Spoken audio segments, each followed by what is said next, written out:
Brain को ना Z security मिली हुई है बेटा। सबसे पहले बाहर सिक्योरिटी है किसकी? स्कल की। अब किसी ने स्कल को तोड़ दिया तो अंदर 3 हमारे पास मेनाइंजेस हैं, उसको क्रॉस करके जाना पड़ेगा ब्रेन तक, है ना। सबसे बाहर जो होती है बेटा वो टफ मदर होती है, इसको बोलते हैं ड्यूरामेन। पिक्चर में बेटा आपको चमन लाल दिख रहा होगा, है ना। चमन लाल यहाँ पे डायलिसिस करवा रहा है। सामान बाहर से अंदर आना है, अंदर से बाहर जाना है, तो ये कौन इंश्योर करेगा? Nuclear pool. भेदभाव हो रहा है, 2 पोटेशियम जा रहे हैं अंदर और 3 सोडियम आ रहे हैं बाहर। एक साइकिल में एक पॉजिटिव चार्ज का फर्क क्रिएट हो गया, इस वजह से बाहर चार्ज कैसा हो गया? पॉजिटिव, अंदर चार्ज कैसा हो गया? जैसे आपने देखा भी होगा कि फ्रॉग्स कई बार बारिश के दिनों में बैलून फुलाते हैं, तो याद रखना वो कौन सा फ्रॉग होगा? मेल फ्रॉग होगा, because male frog have a specific feature called as vocal sac. छोटा बच्चा खेलते खेलते गिर गया, अब उसके चोट लग गई है ना, मांस छिल गया, तो ऐसा तो होने नहीं वाला कि उसकी जो चोट है वो कभी ठीक ही नहीं होगी। तो बेटा चोट को ठीक करने का काम कौन सी डिवीजन करती है? माइटोसिस करती है। जो होता है वो इसलिए रफ है क्योंकि उसके सरफेस पे राइबोसोम है, और स्मूथ इसलिए स्मूथ है क्योंकि इसके सरफेस पे कोई भी राइबोसोम प्रेजेंट नहीं है। थायराइड बनाएगा क्या? थायराइड के सी सेल क्या बनाएंगे? कैल्सिटोनिन, जो क्या करेगा? कैल्शियम के लेवल को कम करेगा। 14 बकेट्स ऑफ यूरिन क्या हम प्रोड्यूस कर सकते हैं दिन में? सोच के फनी लगेगा, एक्चुअल में हम फिल्ट्रेट तो इतना प्रोड्यूस कर रहे हैं, बट इसमें से जो यूरिन बनता है वो सिर्फ और सिर्फ 1% ही यूरिन बनता है, 99% हो जाता है रिएक्टिव। हेलो बच्चा पार्टी, कैसे हो आप लोग? Welcome back to this channel पढ़ ले भाई। और बेटा आज का ये जो वीडियो लेक्चर है ये बहुत स्पेशल होने वाला है क्लास 11th के बच्चों के लिए, क्योंकि बच्चों की स्पेशल डिमांड पे मैं आपके साथ डिस्कस करूंगा कुछ इंपॉर्टेंट क्वेश्चन फ्रॉम एनसीईआरटी और एनसीईआरटी एग्जाम्पलर। आप लोगों ने बेटा ज्यादातर देखा होगा कि जब आप एनसीईआरटी रीड करते हैं उसके बाद भी कुछ ऐसे क्वेश्चन एनसीईआरटी एग्जाम्पलर के या एनसीईआरटी के होते हैं जो आपसे सॉल्व नहीं होते और वो क्वेश्चन इंपॉर्टेंट भी होते हैं। तो इस 1 घंटे की वीडियो के अंदर हम लोग कोशिश करने वाले हैं कि उन सारे क्वेश्चंस को एक बार अच्छे से रिवाइज कर ले, और अगर आप चाहते हैं कि आपको वीडियो देखते देखते ही सारा कंटेंट याद हो जाए, तो बेटा जितनी मेहनत यहाँ पे वीडियो बनाने में हो रही है उतनी मेहनत आपको साथ साथ करनी है। तो एक कॉपी और पेन आपके पास होना चाहिए। जो भी कंटेंट यहाँ पे आपके साथ शेयर किया जाएगा जस्ट पेन इट डाउन, उसको साथ साथ लिखते जाएंगे तो आपको चीजें साथ साथ याद होती रहेंगी। वीडियो को ज्यादा लंबा ना करते हुए वीडियो को स्टार्ट करते हैं। बस एक छोटी सी रिक्वेस्ट है, अगर आप इस चैनल पर नए हैं तो बेटा इस चैनल को सब्सक्राइब करें और शेयर करें अपने फ्रेंड्स के साथ, क्योंकि जब भी आप एक अच्छा कंटेंट शेयर करते हैं यू एक्सपीरियंस मिरेकल। इस चीज की पूरी गारंटी है, वीडियो खत्म होने तक आप variety of 40 to 45 question experience कर चुके होंगे। और क्योंकि हमने टारगेट लिया है 1 घंटे के अंदर इस वीडियो को कंप्लीट करने का, तो फटाफट से क्वेश्चंस को समझते जाएंगे और साथ साथ में आप इंपॉर्टेंट पॉइंट्स लिखते जाएं। चलिए बेटा, फर्स्ट क्वेश्चन आपके पास एक केस स्टडी बेस्ड क्वेश्चन है। Mary is about to face an interview but during the first 5 minutes before the interview she experience sweating. देखो बेटा ये क्वेश्चन कैसे आ सकता है, आपसे ना अलग अलग सिचुएशन देके क्वेश्चन पूछ सकते हैं कि एक पर्सन है जो एग्जाम देने जा रहा है या कोई एक पर्सन है इंटरव्यू देने जा रहा है। तो जब भी आपके पास ऐसी कोई कंडीशन आए जो नॉर्मल से हटके है, तो आप समझना कि वो कैसा रिस्पॉन्स है, फाइट एंड फ्लाइट रिस्पॉन्स। और याद रहे फाइट एंड फ्लाइट रिस्पॉन्स आपने 10th क्लास में पढ़ा था। एड्रेनलिन नाम का एक प्रोटीन या फिर हार्मोन जो एड्रिनल ग्लैंड प्रोड्यूस करता है, उसके कारण एड्रिनल ग्लैंड एड्रेनलिन प्रोड्यूस करता है, उसके कारण ये फाइट एंड फ्लाइट रिस्पॉन्स होता है। अब आपने 11th क्लास में पढ़ा है एड्रेनलिन के साथ नोर एड्रेनलिन। बेटा ये दोनों के दोनों जो प्रोटीन्स हैं, ध्यान से देखना ये कहां से आ रहे हैं? ये किडनी के ऊपर एक स्ट्रक्चर है बेटा, that is called as adrenal gland. ये एड्रिनल ग्लैंड के बेटा 2 हिस्से हैं, एड्रिनल कोर्टेक्स और मेड्यूला। आपको पता है बाहर वाला हिस्सा है ना एड्रिनल कोर्टेक्स, अंदर वाला हिस्सा मेड्यूला। इसमें से निकलते हैं कौन से? हमारे 2 hormone, adrenaline and NOR adrenaline. अब कई बच्चे कहेंगे सर बुक्स में एपिनेफ्राइन एंड नोर एपिनेफ्राइन भी लिखा, बेटा वो भी सेम ही बात है। एड्रेनलिन और एपिनेफ्राइन और नोर एड्रेनलिन और नोर एपिनेफ्राइन एक ही बात है। आपको सिंपल सी बात ये याद रखनी है कि हार्ट बीट इंक्रीज करने का काम करेगा, स्वेटिंग में काम करेगा, मतलब आपकी बॉडी के अंदर इंस्टेंट एनर्जी रश देने का ये काम करेगा। चलिए बेटा नेक्स्ट क्वेश्चन की तरफ बढ़ते हैं। Identify the sex of a frog in which sound producing vocal sac.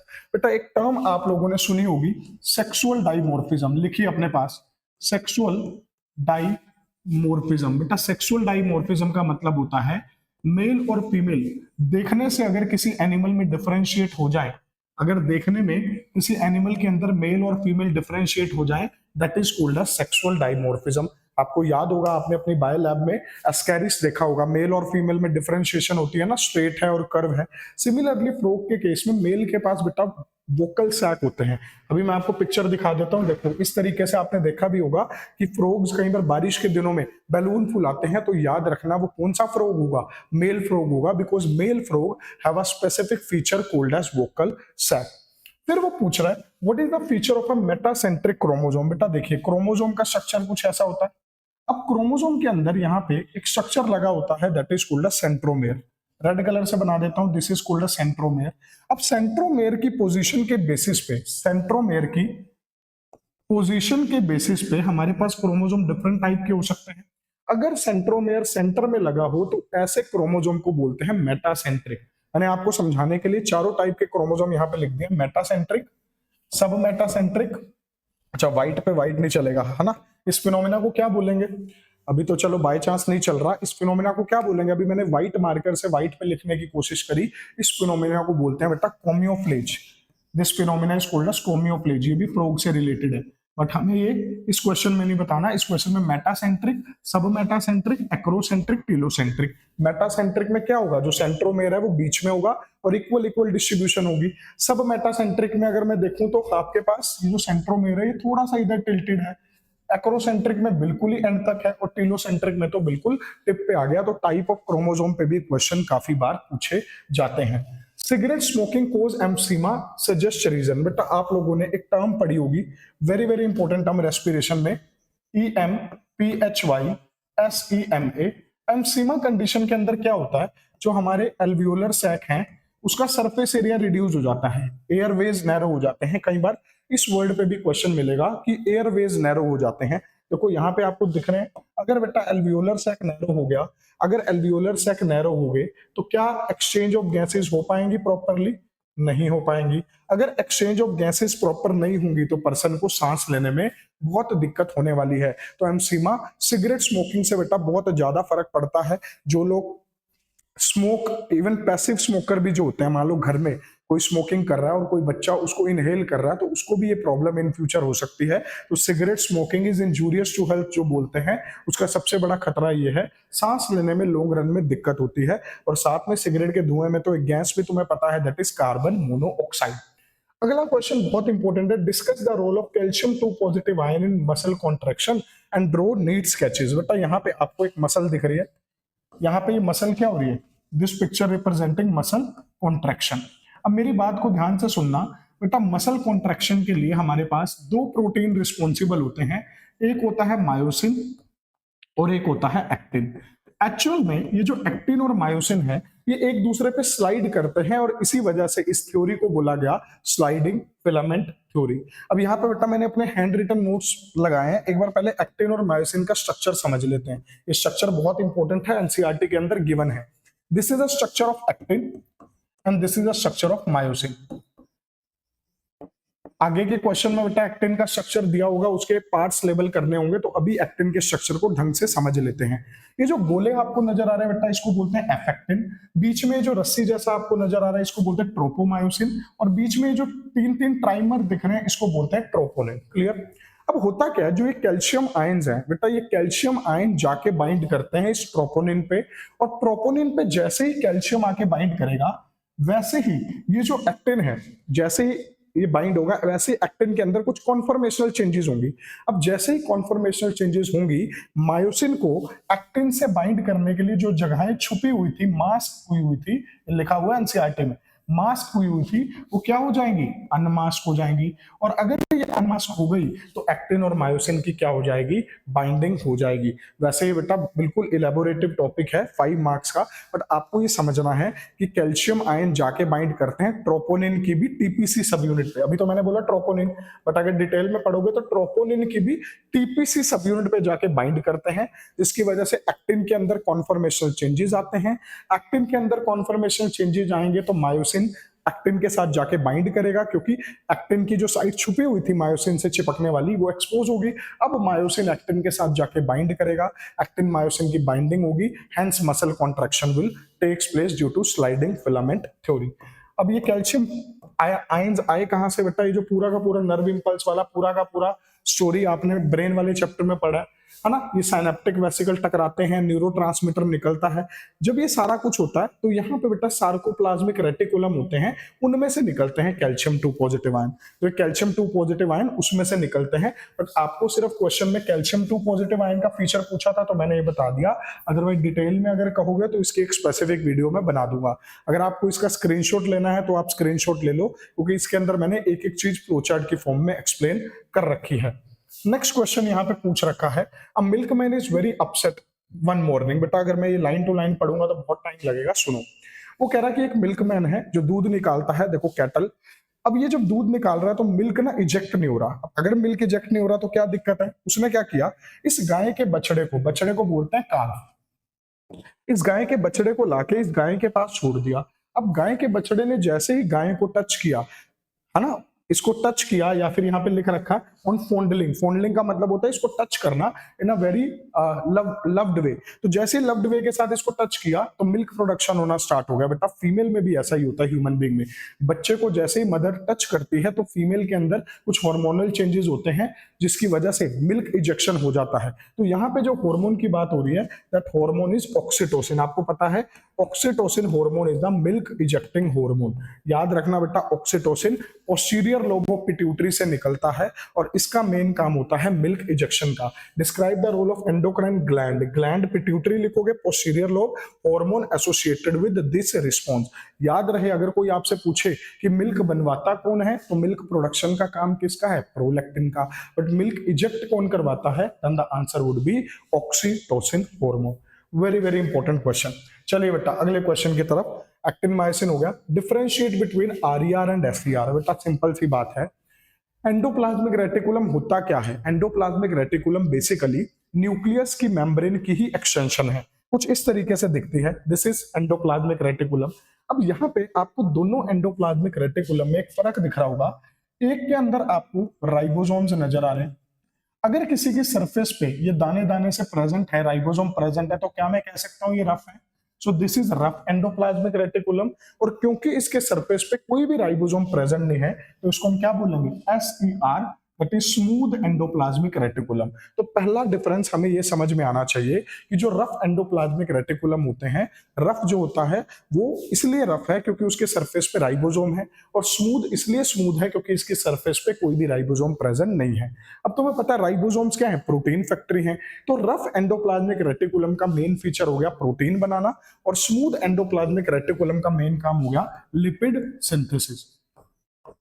ठीक है, एक और पॉइंट याद करना चाहो कर सकते हो कि रफ एंडोप्लाज्मिक रेटिकुलम बेटा डीप होता है सेल के अंदर, जबकि स्मूथ वाला पेरिफेरी पे होता है, सरफेस के पास होता है। सो रफ और स्मूथ एंडोप्लाज्मिक रेटिकुलम के मिनिमम 3 से 4 पॉइंट आपको पता होने चाहिए, है ना। तो स्मूथ और रफ एंडोप्लाज्मिक रेटिकुलम को क्यों बोलते हैं ऐसा, फुल फॉर्म इसकी, इसका फंक्शन क्या है, कौन अंदर प्रेजेंट है सेल के, कौन पेरिफेरी सरफेस पे प्रेजेंट है? तो स्मूथ वाला सरफेस पे प्रेजेंट है, और जो हार्ड वाला है, हार्ड मतलब जो रफ वाला है, that is present deep inside. चलिए बेटा नेक्स्ट वो कह रहा है give the biochemical composition of plasma membrane. अब तुम्हें पता है प्लाज्मा मेम्ब्रेन मैंने पिछली वीडियो में भी बताई थी। बेटा अगर आपने पिछली वीडियो नहीं देखी जाके पहले देख लो, मैं डिस्क्रिप्शन में उसका लिंक डाल दूंगा। बहुत इंपॉर्टेंट क्वेश्चन मैंने उसमें भी डिस्कस किए हुए हैं। ये हमारे पास क्या है? ये हमारे पास एक फॉस्फोलिपिड का मॉलिक्यूल है। अब ये कैसे है phospholipid? This is phosphate, this is phosphate, this is glycerol, this is fatty acid. अब तुम्हें पता है ग्लिसरॉल और फैटी एसिड को बायोमोलिक्यूल में पढ़ा है, इसको क्या बोलते हैं? लिपिड बोलते हैं। तो इसको कंबाइन करके मैं क्या बोलूंगा? फॉस्फोलिपिड। तो अगर कोई आपसे पूछे कि जो मेम्ब्रेन है प्लाज्मा मेम्ब्रेन वो किससे मिलके बनी है, then the answer would be phospholipid. कैसे अरेंज है? It is arrange in the form of bilayer. यहाँ पे आपको बाइलेयर नजर आ रही है, बाइलेयर नजर आ रही है बेटा। This is layer number 1, red से दिखा देता हूं ताकि आपको नजर आ जाए। This is layer number 1, layer number 1, this is layer number 2. So this is basically a phospholipid bilayer. तो यहाँ पे आपको phospholipid bilayer नजर आ रही है। Briefly give the contribution of the following. बेटा जो रॉबर्ट रुडोल्फ आना चाहिए मेरे हिसाब से यहाँ पे, रुडोल्फ विर्चो। तो जो रुडोल्फ विर्चो था इसकी जो कंट्रीब्यूशन थी वो थी modern cell theory, modern cell theory. अभी बताऊंगा क्या थी मॉडर्न सेल थ्योरी, ध्यान से सुनना। ये जो शिल्डन एंड श्वान है इसकी जो कंट्रीब्यूशन है वो सेल थ्योरी। देखो बेटा सिंपल सी कहानी है। शील्डन और श्वान दो साइंटिस्ट थे, अपने टाइम के बहुत जाने माने साइंटिस्ट थे। जो श्वान था बेटा वो एनिमल एक्सपर्ट था, और जो शील्डन था वो प्लांट एक्सपर्ट। प्लांट एक्सपर्ट मतलब उसने बोटेनिस्ट था, प्लांट्स पे स्टडी किया था, और शील्डन ने प्लांट पे स्टडी किया था और श्वान ने एनिमल्स पे स्टडी किया था। ठीक है, तो अब इन दोनों ने कहा कि यार all the animals are made up of cell. उसने कहा all the plants are made up of cell. तो इन दोनों ने मिलकर एक थ्योरी दी, सेल थ्योरी, जिसमें लिखा था all the living organism are made up of cell. इसी थ्योरी को थोड़ा मॉडिफाई किया किसने, रुडोल्फ विर्चो ने, और अपनी थ्योरी का नाम रख दिया मॉडर्न सेल थ्योरी। इसमें उसने एक लाइन बोली थी, ओमनिस सेलुला ई सेलुला। ओमनिस सेलुला ई सेलुला का मतलब क्या है, कोई भी नया सेल है वो प्री एग्जिस्टिंग सेल से ही डेवलप होता है। All the new cells get arises from the pre existing cell. What is the difference between the nucleotide and nucleoside? Give two example of each with their structure. बेटा ध्यान से सुनना। सबसे पहले तुम्हें मैं बेसिक बता देता हूँ न्यूक्लियोटाइड और न्यूक्लियोसाइड में क्या डिफरेंस है।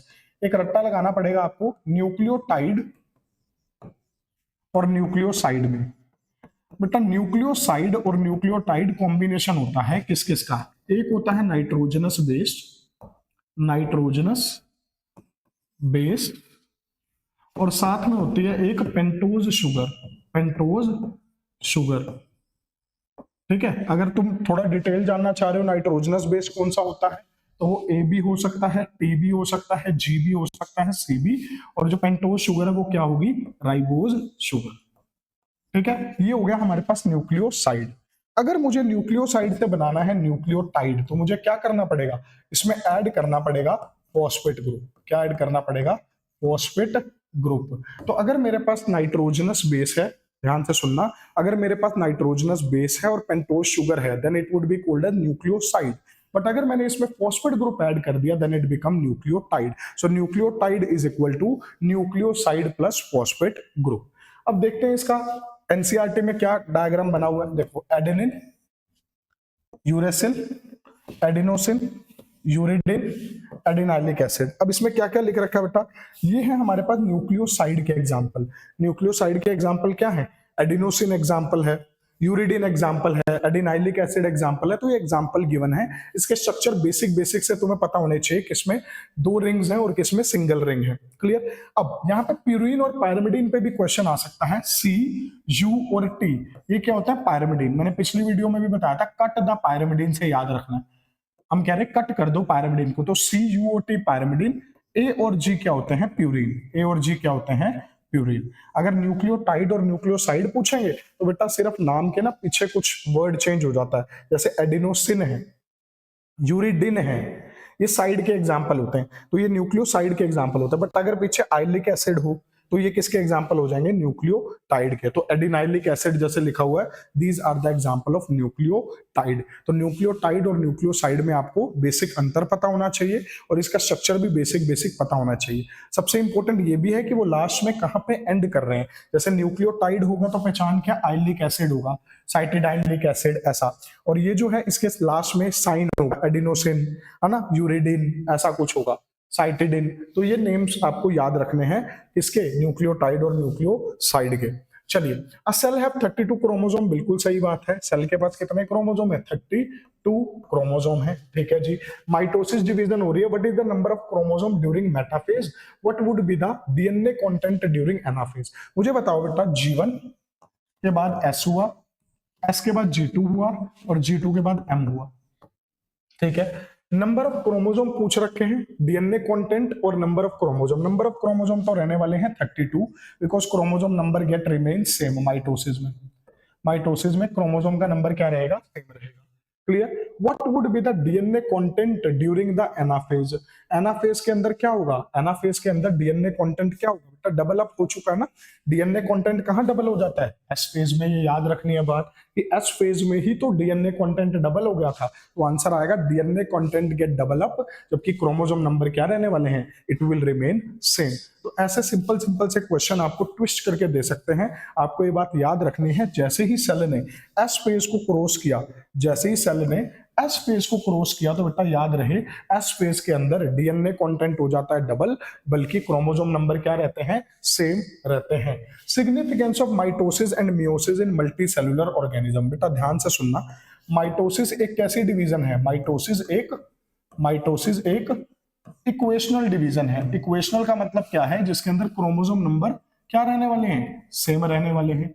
और ये बहुत फास्ट डिवीजन है। तो अगर ये बहुत फास्ट डिवीजन है, मतलब 1 से 2, 2 से 4, 4 से 8, तो इसकी बहुत बढ़िया सिग्निफिकेंस है हमारे जीवन में। जैसे एक छोटा बच्चा खेलते खेलते गिर गया, अब उसके चोट लग गई है ना, मांस छिल गया, तो ऐसा तो होने नहीं वाला कि उसकी जो चोट है वो कभी ठीक ही नहीं होगी। तो बेटा चोट को ठीक करने का काम कौन सी डिवीजन करती है? माइटोसिस करती है। आप जब अपने हाथ धोते हो तो हाथ धोते टाइम पे, जब आप हैंड वॉश करते हो तो हैंड वॉश करते टाइम पे बहुत सारे सेल्स आपके निकल जाते हैं। तो वो जो पुराने सेल्स निकले और नए सेल्स आए, वो भी किसने करवाया? माइटोसिस ने। आपकी बॉडी की ग्रोथ है ना, एक छोटा बच्चा होता है, जब एक एडल्ट होता है तो उसकी हाइट 6 फीट निकल जाती है। तो हाइट का बढ़ना मतलब बॉडी की ग्रोथ, मसल की डेवलपमेंट, ये भी कौन सी डिवीजन करवाती है? Mitotic division.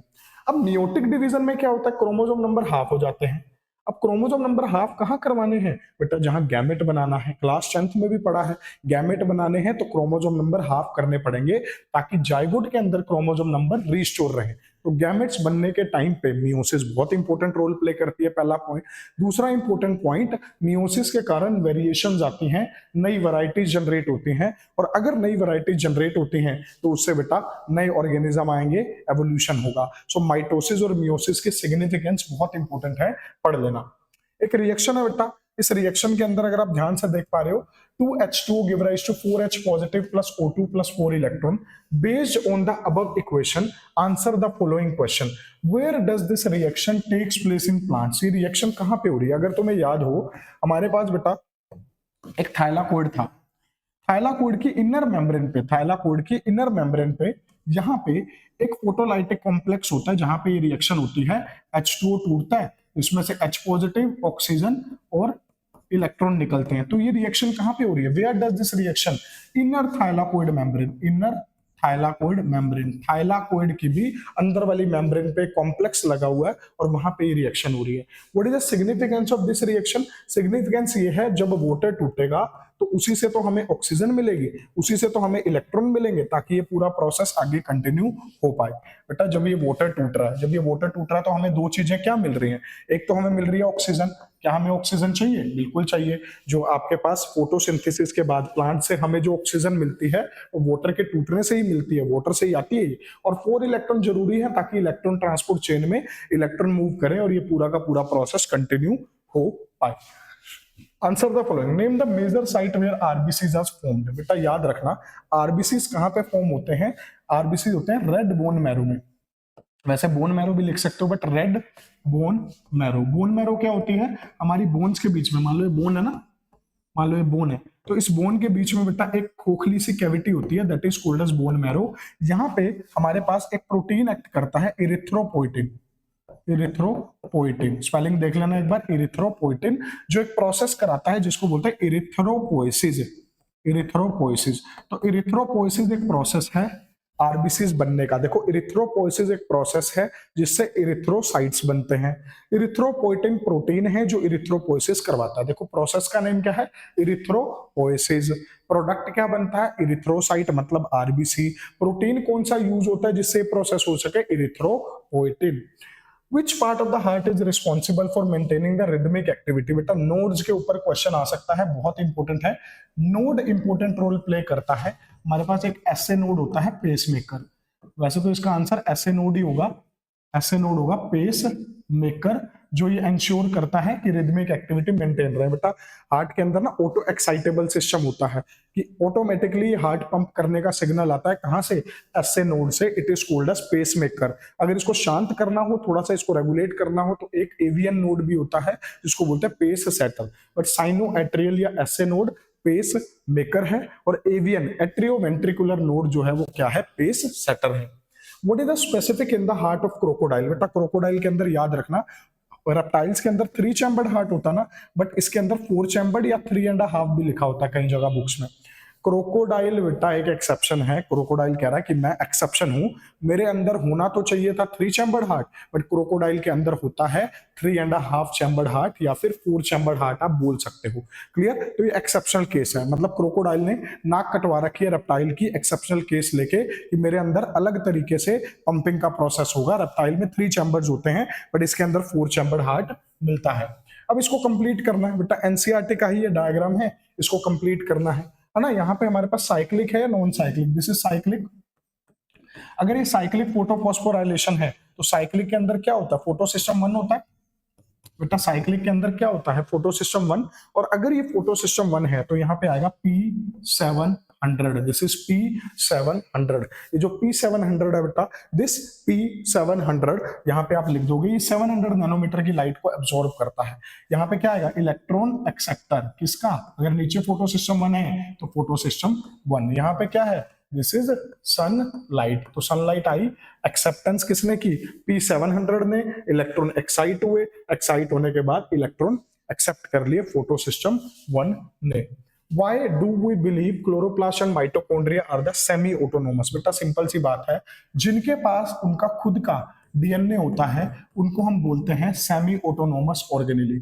इसके पीछे की ना एक कहानी भी है, ये दोनों पहले एक इंडिविजुअल क्या थे, ये जो माइटोकॉन्ड्रिया और क्लोरोप्लास्ट है ना, ऐसा माना जाता है कि ये खुद ही एक प्रोकैरियोटिक सेल थे, किसी बड़े सेल ने इनको एनगल्फ कर लिया, एंडोबायोसिस की थ्योरी है, इस वजह से ये ऑर्गेनेली बने। आपको उन थ्योरीज में नहीं जाना, आपको ये याद रखना है, सेमी ऑटोनोमस का मतलब ऐसे ऑर्गेनेली जिनके पास अपना खुद का डीएनए हो। जैसे आप कहीं ट्रिप पे जाओ है ना, ट्रिप पे मान लो एक मम्मी पापा है, देन उसके बाद आपके एल्डर कजन्स हैं, तो elder cousins are not totally dependent but वो सेमी ऑटोनोमस है, मतलब उनके पास 10-20 हजार तो नहीं होंगे, बट इतने उनके पास 1000, 2000, 3000 रुपए होंगे कि वो छोटी मोटी शॉपिंग तुम्हें करा सके। एल्डर कजन जो तुम्हारे होंगे तो इनको सेमी ऑटोनोमस बोलते हैं। इन दोनों के पास अपना खुद का डीएनए है, मतलब ये अपने जीवन में खुद बहुत सारे डिसीजन ले पाएंगे सेल के अंदर रहते हुए भी, तो that's why these are called as semi autonomous. Match the following, इधर बेटा हमारे पास कुछ ऑर्गेनिज्म है और इसके साथ हमें इसको मैच करना है। चलो सबसे पहले हमारे पास जो इंसेक्ट है, हाँ इंसेक्ट के अंदर बेटा ट्रैकिया होता है, लिखो कॉपी में, बहुत इंपॉर्टेंट है ना। अर्थवॉर्म जो है वो मॉइस्ट स्किन से, क्यूटिकल स्किन की आउटर लेयर है ना, क्यूटिकल से यहाँ से रेस्पायर कर लेते हैं, बिल्कुल सही। फिशेस के अंदर क्या होते हैं, गिल्स होते हैं। बचा कौन सा हमारे पास, बर्ड्स और रेप्टाइल, इनके अंदर क्या होंगे, लंग्स। तो बेटा यहाँ तो मैच द फॉलोइंग में आ गया, 1 मार्क्स में आ जाएगा। ये बताओ किस एनिमल के अंदर कौन सा एक्सक्रेटरी ऑर्गन या रेस्पिरेटरी ऑर्गन प्रेजेंट है। डिफाइन टाइडल वॉल्यूम, बेटा नॉर्मली जब आप इनहेल और एक्सेल करते हो बिना किसी स्ट्रेस के, the volume of air you can take in while normal inhalation, that is called as tidal volume. इसकी वैल्यू होती है आधा लीटर, मतलब आप 500 ml की एयर इनटेक करते हो, that is called tidal volume. Residual volume का मतलब होता है कितनी वॉल्यूम ऑफ एयर आपके अंदर बची रह गई, आपने फोर्सिबल एक्सपायरेशन कर दिया उसके बाद में।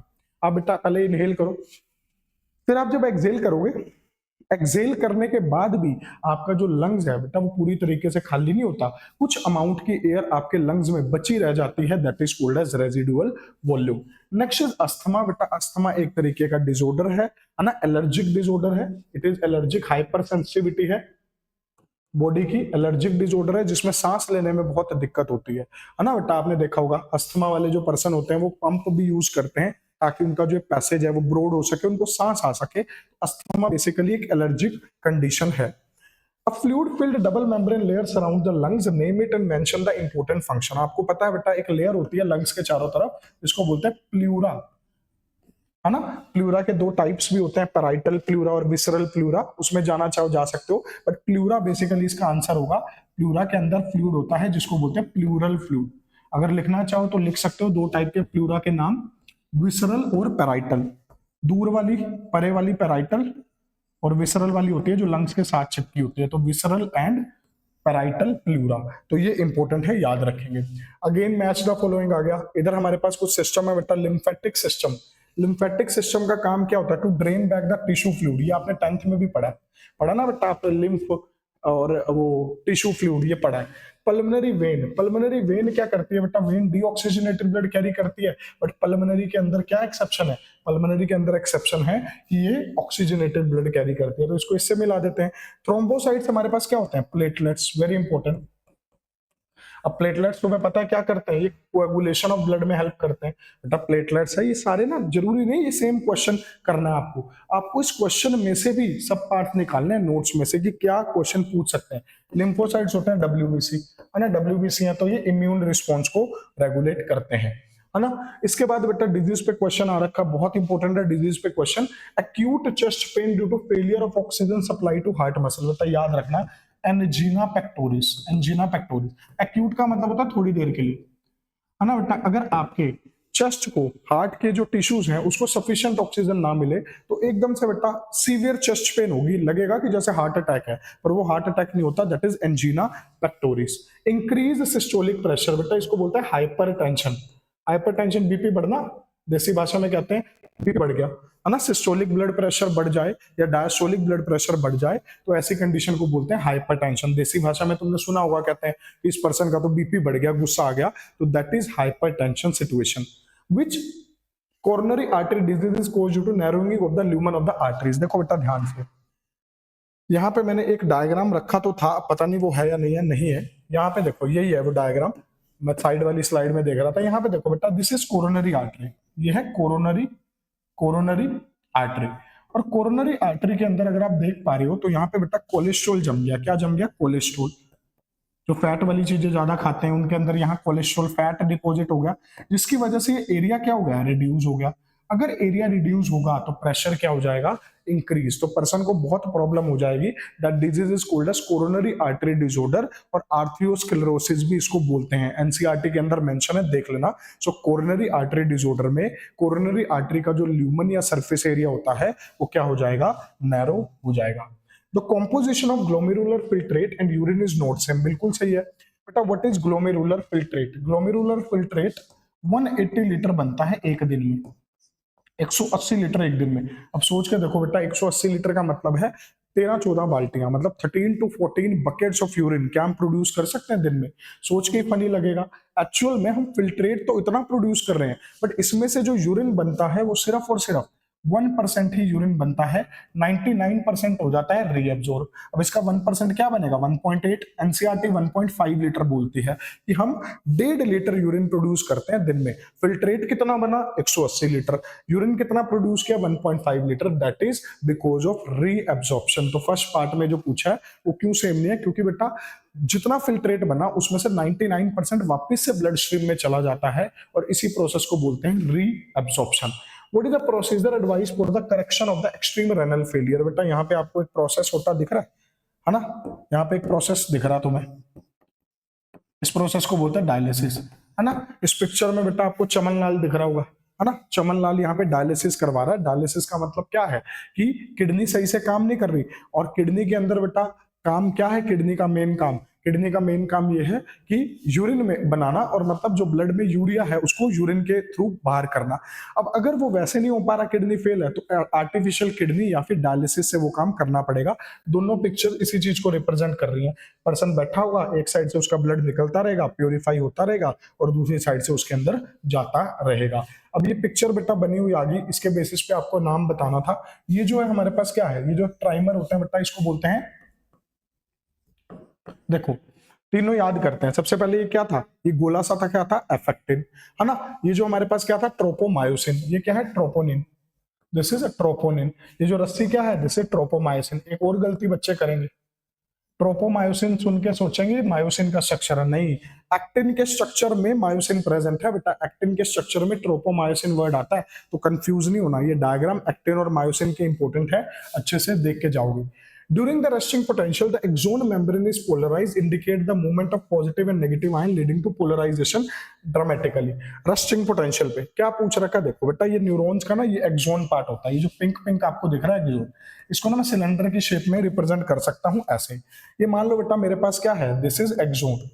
अब ये जो एक्सोन की जो मेम्ब्रेन होती है ना बेटा, जब ये रेस्ट कर रही होती है, रेस्टिंग फेज में इसका जो पोटेंशियल होता है -70 मिलीवोल्ट होता है, और इस स्टेज को हम बोलते हैं कि मेम्ब्रेन कैसी है? पोलराइज है। हम क्या बोलते हैं? इस स्टेज पे मेम्ब्रेन कैसी है? पोलराइज है। मतलब यहाँ पे पोटेंशियल वैल्यू कितनी है? -70। अब इसका मतलब क्या है? इसके बाहर चार्ज कैसा है? पॉजिटिव। इसके अंदर चार्ज कैसा है? नेगेटिव। बाहर पॉजिटिव, अंदर नेगेटिव। और ये किसकी वजह से हो पाया बेटा? इसके सरफेस पे एक पंप लगा होता है जिसको बोलते हैं सोडियम पोटेशियम पंप। ये सोडियम पोटेशियम पंप क्या करता है? भर भर के सोडियम और पोटेशियम को बाहर और अंदर फेंकता है। मतलब दो पोटेशियम जाएंगे अंदर और 3 सोडियम जाएंगे बाहर। अब सोच के देखो बेटा, 2 के इन और 3 एन आउट, भेदभाव चल रहा है। 2 सोडियम जा रहे हैं अंदर, है ना, सॉरी 2 पोटेशियम जा रहे हैं मतलब हो क्या रहा है, भेदभाव हो रहा है। 2 पोटेशियम जा रहे हैं अंदर और 3 सोडियम आ रहे हैं बाहर। एक साइकिल में एक पॉजिटिव चार्ज का फर्क क्रिएट हो गया, इस वजह से बाहर चार्ज कैसा हो गया, पॉजिटिव, अंदर चार्ज कैसा हो गया, नेगेटिव। तो -70 का मतलब है कि अंदर जो पोटेंशियल वैल्यू है वो 70 मिलीवोल्ट कम होगी बाहर की पोटेंशियल वैल्यू से। इसका मतलब ये भी हो सकता है कि बाहर अगर पोटेंशियल 1000 है तो अंदर वैल्यू 930 होगी। -70 यहाँ पे ये रिप्रेजेंट कर रहा है। अगले क्वेश्चन में पूछा, name the structure involve in the protection of the brain. बेटा brain is a highly protected structure. अब ब्रेन के पास सबसे पहले बेटा प्रोटेक्शन के लिए क्या प्रेजेंट है, स्कल। क्या यहाँ पे आपको स्कल दिख रहा है, बिल्कुल दिख रहा है। बेटा स्कल ने क्या कर रखा है, ब्रेन को प्रोटेक्ट कर रखा है। जो हमारी खोपड़ी है, ये जो स्कल है, इसने ब्रेन को क्या कर रखा है, प्रोटेक्ट। इसके अलावा बेटा इस स्कल के नीचे ना यहाँ पे कुछ लेयर्स प्रेजेंट होते हैं और इन लेयर्स को हम बोलते हैं मेनाइंजेस। These layers would be called as meninges. What are these meninges? Meninges are nothing but the protective layer जिन्होंने हमारे ब्रेन को प्रोटेक्ट कर रखा। मतलब ब्रेन को ना जेड सिक्योरिटी मिली हुई है बेटा। सबसे पहले बाहर सिक्योरिटी है किसकी, स्कल की।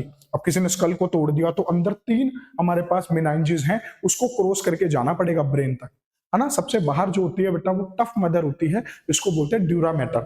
फिर उसके अंदर एक जालीदार लेयर होती है जिसको बोलते हैं अरेकेनोइड मैटर, और उसके अंदर बेटा सबसे सॉफ्ट मदर होती है जिसको बोलते हैं पाया मैटर। तो ये 3 लेयर्स होती हैं जो ब्रेन को प्रोटेक्ट करके रखती हैं और इनके बीच में एक फ्लूइड फ्लो करता है, that is called as cerebrospinal fluid. तो इस तरीके से हमारा ब्रेन एक हाईली प्रोटेक्टेड स्ट्रक्चर बनता है। अब अगेन हमारे पास मैच द फॉलोइंग है। चलो मैच द फॉलोइंग में सबसे पहले साइनेप्टिक क्लेफ्ट पे नजर पड़ रही है, ये अच्छे से पता चले, गैप होता है, बिल्कुल सही। यहाँ से डेफिनेशन भी लिख सकते हो, पेपर में डेफिनेशन भी आ सकती है, किसी भी स्कूल का पेपर हो, साइनेप्टिक क्लेफ्ट साइनेप्स पे क्वेश्चन बन सकता है। Gap between the presynaptic and postsynaptic neuron is called as synaptic cleft. Synaptic cleft क्या है, presynaptic and postsynaptic neurons. मतलब जो साइनेप्स होता है ना, साइनेप्स तो 3 चीजों से मिलकर बनता है, प्री साइनेप्टिक मेम्ब्रेन, बीच का स्पेस साइनेप्टिक क्लेफ्ट, और पोस्ट साइनेप्टिक मेम्ब्रेन। इसमें क्या पूछा है, साइनेप्टिक क्लेफ्ट पूछा, तो cleft is nothing but a gap. अब क्या पूछा, नर्व इंपल्स। नर्व इंपल्स का मतलब क्या है, इलेक्ट्रिकल वेव है बेटा। नर्व इंपल्स क्या, एक वेव जाती है ना न्यूरॉन्स के अक्रॉस, वो है।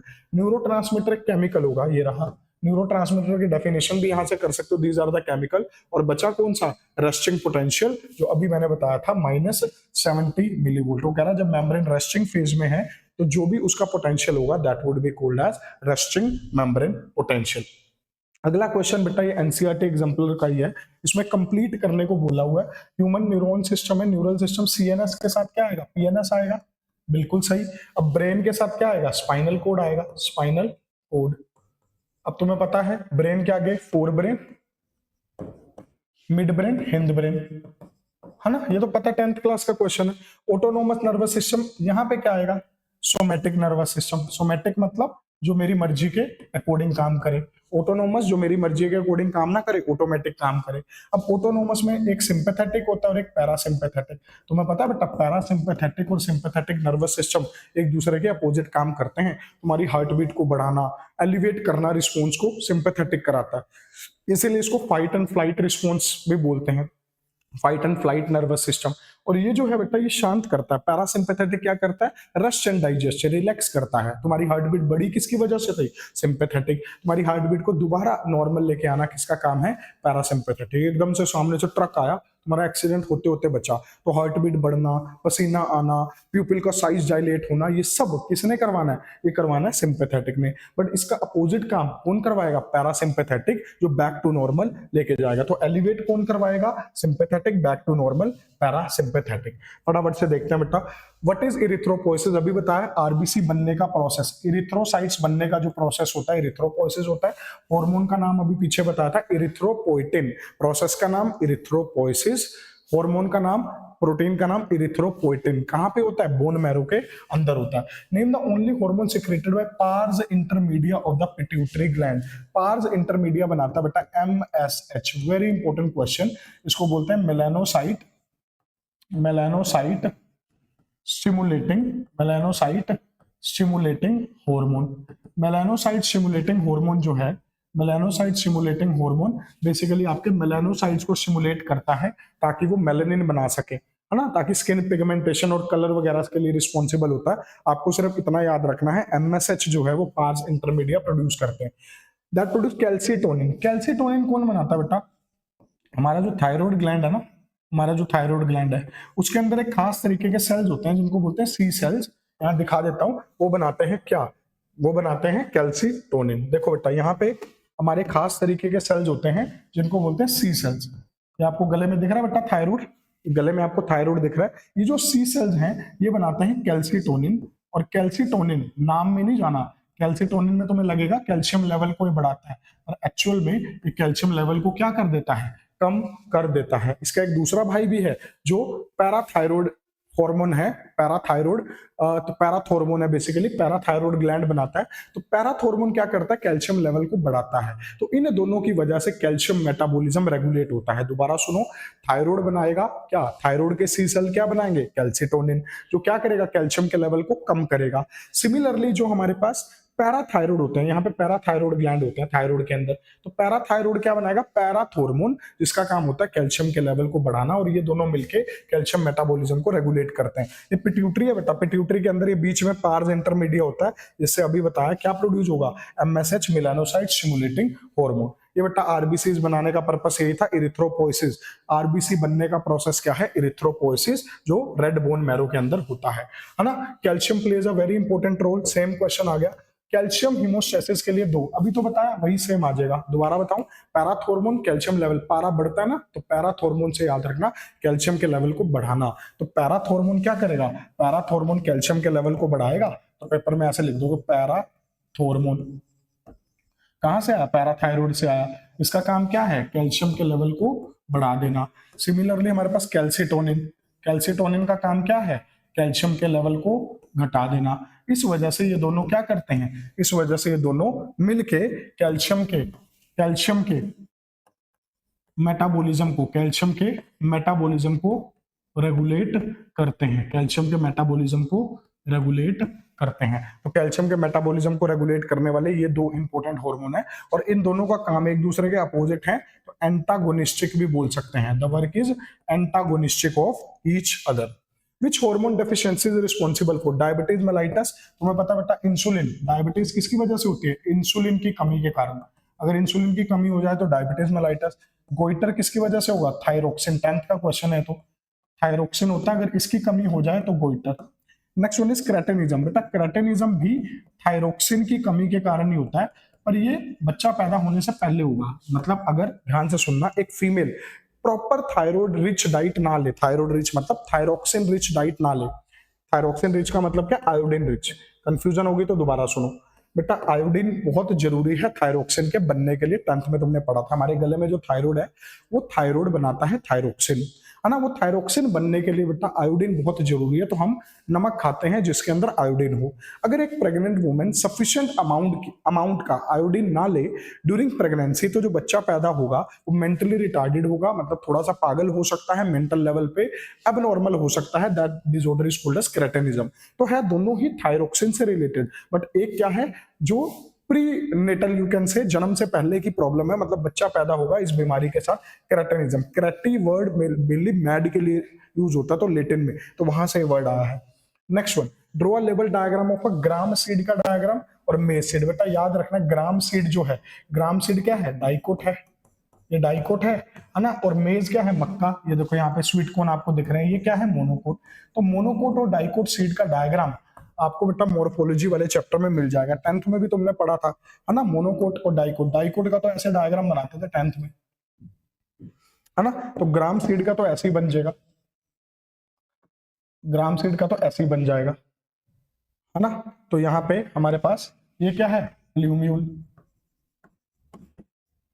ये क्या है? रेडिकल। ये क्या है हमारे पास? Seed coat. ये हमारे पास क्या है? कोटिलिडन। ठीक है, तो प्लूमिल रेडिकल ये बना दोगे, फिर उसके बाद ये वाला, ये एनसीईआरटी में से ही है, देख लेना। ये वाला डायग्राम की जगह 10th वाला डायग्राम चल जाएगा मोनो डाइकोट में, और मोनोकोट के अंदर आप ये ध्यान रखेंगे। अच्छा, ये मोनोकोट का ही बना रखा, डाइकोट का वो बना लेना। मोनोकोट का ऐसा डायग्राम बेटा आपने कर रखा होगा जिसके अंदर एक सिंगल कोटिलीडन होती है जिसको स्कूटलम बोलते हैं। ये क्लास 12th में भी आएगा, ये क्लास 12th में भी आएगा सेम डायग्राम। तो स्कूटलम इज द सिंगल कोटिलीडन। तो ऐसा डायग्राम आपको पता होना चाहिए। रेडिकल क्या है, प्लूम्यूल क्या है, ये फ्यूचर रूट फ्यूचर शूट है। इतना बेसिक बेसिक अगर आपको पता होगा तो चल जाएगा। ड्रो इलस्ट्रेशन, डिफरेंस बताने मोनोकोट रूट डाइकोट रूट। बेटा इसमें तो मैं क्या ही बताऊं, ये तो आपको ना याद रखने हैं। ये डायग्राम्स 4 डायग्राम है, इंपॉर्टेंट है, एनाटॉमी के। ये मैंने एनसीईआरटी से ही पिक्चर उठाई है। ये डायग्राम बेटा जितनी प्रैक्टिस करोगे उतनी कम है, बट डायग्राम में मेन अंतर आपका यहाँ पे आता है। यहाँ पे आपके पास ये जो हेक्सागन वगैरह बने हुए हैं, यहाँ पे गोले गोले बने हुए हैं। यहाँ पे अगर आप देखोगे लीनियर फैशन में अरेंज हैं, यहाँ पे बेटा इस तरीके से अरेंज हैं। तो इधर वाले आपके रूट्स को रिप्रेजेंट कर रहे हैं और ये रिप्रेजेंट कर रहे हैं स्टेम को। एक इंपॉर्टेंट बात याद रखनी है बेटा, जितने भी डाइकोट्स होंगे, डाइकोट रूट हो या डाइकोट स्टेम हो, उनके अंदर जो हमारे पास वेस्कुलर बंडल होंगे वो ओपन होंगे। ओपन का मतलब क्या है, उनके अंदर सेकेंडरी ग्रोथ होगी। सेकेंडरी ग्रोथ का सिंपल सा मतलब क्या है, सेकेंडरी ग्रोथ का बेटा सिंपल सा मतलब ये है कि वो आगे जाके वुडी ट्री में कन्वर्ट होंगे, वुडी ट्री में कन्वर्ट होंगे डाइकोट्स। ओपन वेस्कुलर बंडल का मतलब क्या है, उनके बीच में कैम्बियम होगी। अगर ये जाइलम फ्लोएम है ना वेस्कुलर बंडल में, तो उसमें अगर कैम्बियम प्रेजेंट होती है तो उसको बोलते हैं ओपन वेस्कुलर बंडल।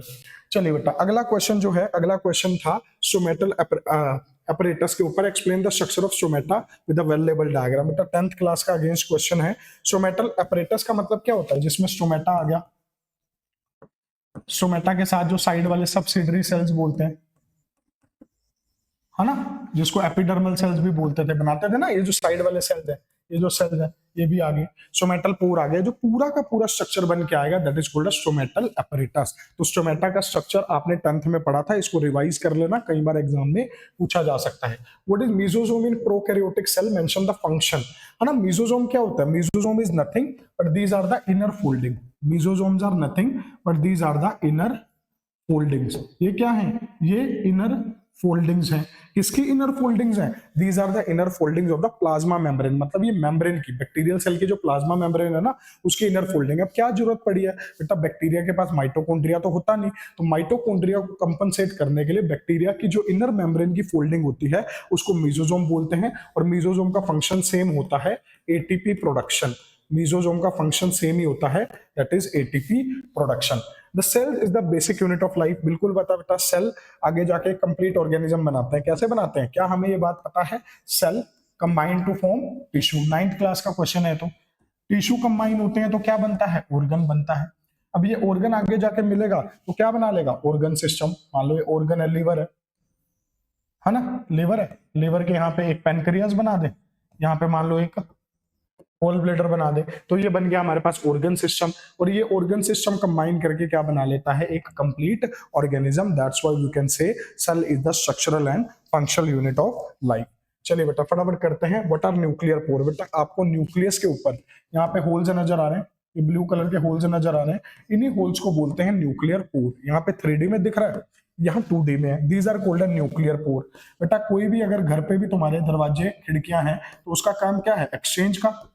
कोई सामान बाहर से अंदर आना है, अंदर से बाहर जाना है, तो ये कौन इंश्योर करेगा, न्यूक्लियर पोर। सो न्यूक्लियर पोर क्या करता है, ट्रांसपोर्टेशन में रोल प्ले करता है। साइटोप्लाज्म से न्यूक्लियोप्लाज्म में कोई मटेरियल ट्रांसफर होना है, या न्यूक्लियोप्लाज्म से साइटोप्लाज्म तक कोई अगर मटेरियल ट्रांसफर होना है, that is done by the nuclear pore. तो nuclear pores are the small small holes जिनका इंपॉर्टेंट काम क्या है, exchange of material between the nucleoplasm and the cytoplasm. बेटा जो भी प्रोटीन और सब्सटेंसेस बनते हैं तो उनका ट्रांसपोर्टेशन बाहर से अंदर आना, या फिर यहाँ से जो डीएनए से आरएनए बना है ना, जो बना ये उसको बाहर लेके जाना, तो ये काम कौन करता है, न्यूक्लियर पोर। जस्ट आप लिखोगे exchange of material. What is a centromere. बेटा सेंट्रोमेयर अभी बताया था, ये क्वेश्चन तो करवा चुका हूँ। क्रोमोसोम के सेंटर में, it is a structure which is present in the central part of a chromosome. अब वो कह रहा पोजीशन के बेसिस पे आप 4 टाइप के क्रोमोसोम बताओ। बेटा 4 टाइप के कौन से, मेटासेंट्रिक, सब मेटासेंट्रिक, एक्रोसेंट्रिक, टेलोसेंट्रिक। मैंने कैसे याद करवाया वो बच्चों को, Monday to Saturday, Monday to Saturday. तो भूल सकते मेटासेंट्रिक, सब मेटासेंट्रिक, एक्रोसेंट्रिक, टेलोसेंट्रिक। अगर सेंट्रोमेयर बीच में है तो मेटासेंट्रिक, थोड़ा सा शिफ्ट हुआ तो सब मेटासेंट्रिक, बहुत ज्यादा शिफ्ट हुआ तो एक्रोसेंट्रिक, और बिल्कुल टिप पे हो गया then it would be called as telocentric. How does cytokinesis in plant differ from that of animal cell? बेटा क्या हमें साइटोकाइनेसिस और कैरियोकाइनेसिस का मतलब पता है? कैरियोकाइनेसिस अभी लिखो कॉपी में, कैरियोकाइनेसिस मतलब डिवीजन ऑफ न्यूक्लियस, और साइटोकाइनेसिस का मतलब क्या है? Division of cytoplasm. तो अगर साइटोप्लाज्म की डिवीजन है that is called as cytokinesis, और अगर न्यूक्लियस की डिवीजन है then it would be called as karyokinesis. Clear? अब ये जो डिवीजन है बेटा दोनों की, इन डिवीजन के अंदर साइटोकाइनेसिस दो तरीके से हो सकता है, एनिमल सेल और प्लांट सेल में। याद रखेंगे बेटा एक लाइन, प्लांट सेल के अंदर एक टेक्निक होती है जिसको बोलते हैं furrow formation, furrow formation method, इससे सेल डिवाइड करता है। और प्लांट सेल के अंदर होता है cell plate method, cell plate method. बेटा एक क्वेश्चन ना मैंने नहीं बनाई, एनसीईआरटी एग्जाम्पलर क्वेश्चन। क्लियर? ये बेटा एनसीईआरटी एग्जाम्पलर के कुछ इंपॉर्टेंट क्वेश्चन है। एनसीईआरटी एग्जाम्पलर बुक होती है अलग से, बट आप इतने इंपॉर्टेंट क्वेश्चन कर लोगे that would be more than sufficient. कुछ एनसीईआरटी के क्वेश्चन है, कुछ एग्जाम्पलर के हैं। अब ये फ्यूरो फॉर्मेशन का मतलब क्या है, ध्यान से देखना। सेल को डिवाइड करना, मान लो अगर ये सेल ऐसे डिवाइड करे, मान लो इसमें खड्डा बने बाहर से अंदर की तरफ, और फाइनली ये जाके क्या करे, ये फर्स्ट स्टेप हो गया, ये सेकंड स्टेप हो गया, और फाइनली ये दो सेल में बन जाए, तो इसको बोलते हैं फ्यूरो फॉर्मेशन। और फ्यूरो फॉर्मेशन हमेशा आउटसाइड टू इनसाइड होगी, बाहर से अंदर की तरफ। सेल प्लेट मेथड क्या होता है? ये सेल है, सेल के अंदर हल्की सी एक प्लेट बननी शुरू हुई, कैसे? अंदर से बाहर की तरफ ये प्लेट बननी शुरू हुई, ये अंदर से बाहर की तरफ बनी, है ना? ये प्लेट ऐसे होगी, फाइनली ये क्या होगी, ये प्लेट बिल्कुल टर्मिनल तक पहुंची, और यहां से दो सेल बन गए लाइक दिस। आपको मेन बेटा मेथड का नाम याद रखना, सेल प्लेट मेथड और फ्यूरो फॉर्मेशन। फ्यूरो फॉर्मेशन बाहर से अंदर होती है, और सेल प्लेट होती है अंदर से बाहर की तरफ। क्लियर? बेटा मैंने कोशिश की है 1 घंटे से भी कम टाइम पे आपको ये सारे के सारे जो 42 क्वेश्चंस हैं, ऑलमोस्ट 42 से भी ज्यादा होंगे, ये सारे क्वेश्चन आपके मैं टिप्स पे करवा पाऊं। आपने होपफुली बेटा कॉपी में भी ये सब नोट कर लिया होगा, इसकी एक क्विक रीडिंग ले लेना, आपको ये सारे के सारे क्वेश्चन टिप्स पे हो जाएंगे। अगर आपको ये वीडियो अच्छी लगी हो बेटा तो अपने एक फ्रेंड के साथ इसको शेयर करना। अगर चैनल पर नए हो तो चैनल को सब्सक्राइब करो, शेयर करो बेटा, खुशियां बांटो। गुड लक एंड पढ़ ले भाई।